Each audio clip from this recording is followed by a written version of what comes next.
welcome back to Night After Night. My next guest is the original Vanessa Williams, and you can see her on the hit Fox TV show Melrose Place. How you doing? Hi, I'm good. Great specs. Thank you. Where'd you get those? Melrose Place? Actually, I certainly did. At LA Iworks, when I first got there last September, they have this great once-a-year sale, and I got some great frames. Isn't it confusing having two Vanessa Williams in the world? Well, there's more than two. I went to school with one. There's a couple other that tried to join the unions after us. So there's more than that. I just think it's confusing in this industry, but people are beginning to know us apart, and you know, we'll just see what happens with But that. isn't she supposed to use an initial in her name? Yeah, I Tell think us about with that. SAG, Screen Actors Guild, the union. Actors Guild, yeah. They stipulate that no two performers should have the same names, just so, you know, that kind of confusion. Like, I've received her checks and stuff like that. Really? Yeah. Well, that's good. But I haven't cashed them. I sent them back. Any negatives? No, not really. You know, I was out of the country when all that negative publicity type stuff was going on, so I was glad about that. Yeah. Because it was kind of crazy, you know, walking into the audition and people going, "Oh, really?" You know, so it was kind of weird.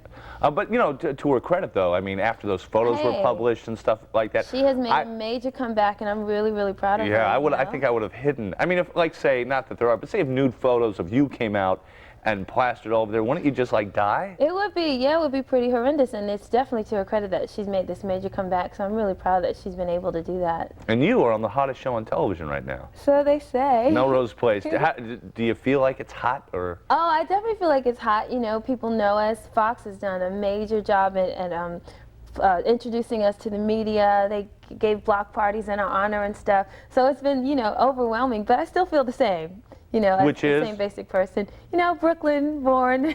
Good. Oh, you're raised in New York? Yeah. Good to come back here? Oh, so good. I'm so glad to be home. Isn't Los Angeles an evil place? It is. I'm a total New York snob. I'm totally New York snob. I miss New York. I miss the vibe. I miss the people. I miss the cultural crosses, you know. Yeah. You know, LA, it's got sunshine. California has beautiful, you know, landscape and stuff like that. I love Northern California a lot, the Bay Area and stuff. But I mean, I'm definitely New York, so I was like, give me grime, give me attitude.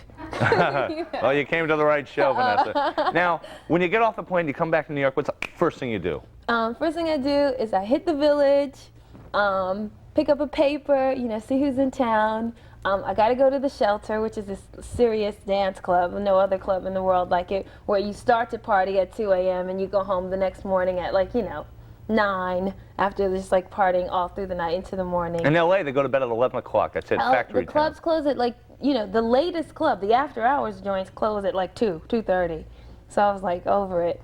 Now, Melrose Place, tell me about this place. Is that where the kids from Beverly Hills 90210 go to after they graduate? Well, you know, here's a diploma. Not really, because we're not the same economic. You know, our show is tries to be a little bit more realistic, a little more attainable, you know, accessible. Believable. Yeah, okay, that's the word I'm looking for. No, reality as opposed to this fantasy well, I mean, high that's school. a reality, but it's not the vast majority of Americans don't live like the kids on 90210. They don't really live like the kids on Melrose Place either, but, you know, we're trying to be more realistic in that sense. We're older, you know, it's after college, you know, you're starting to define yourself. You view yourself different from your parents, find out what your goals are, what you really want to do, find a job, find a roommate, find a man, you know, those kinds of things, you know. Did you have a tough time growing up? Did you have a good childhood? I had a great childhood. Well, I had, you know, tragedy in my childhood. My mom died when I was 10, and I was raised by my grandmother. But I have a wonderful relationship with my father now, because my mom and dad were separated, and I wasn't in that great a communication with them through growing up. But, you know, I've healed the child within, and he and I have a wonderful relationship now.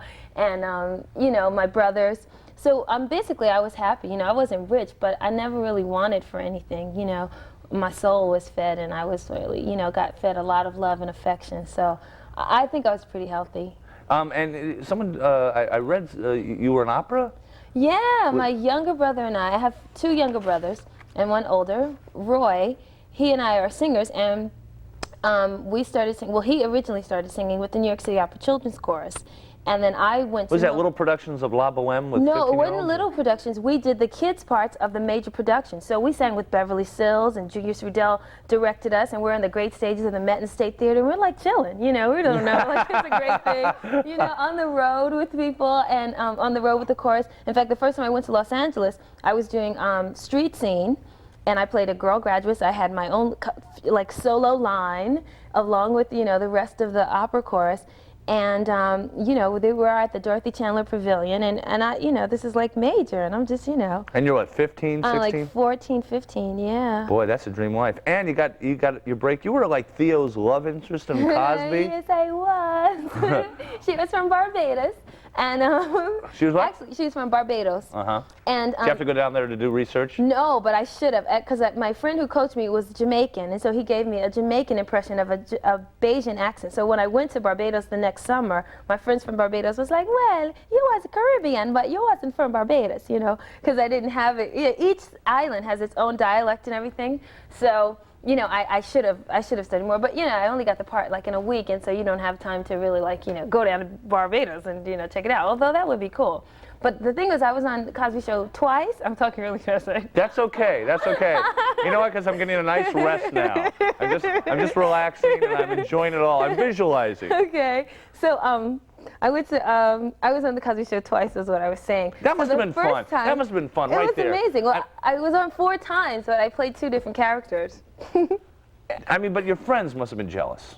Well, only one friend. What'd she say? What did she say? She's just like, oh, you just get everything, you know. It's like, no, I don't. Most of the times, even people who work a lot do not get most of the jobs that they audition for. What have you been turned down for? I was turned down for a new series coming up called Going to Extremes. I wasn't in Boomerang. I wasn't in... What, you were up for Boomerang? Malcolm X. Yeah. You were up for Malcolm X? I was in... Yeah. So what do you think about Spike Lee telling black school children to play hooky and go see his movie?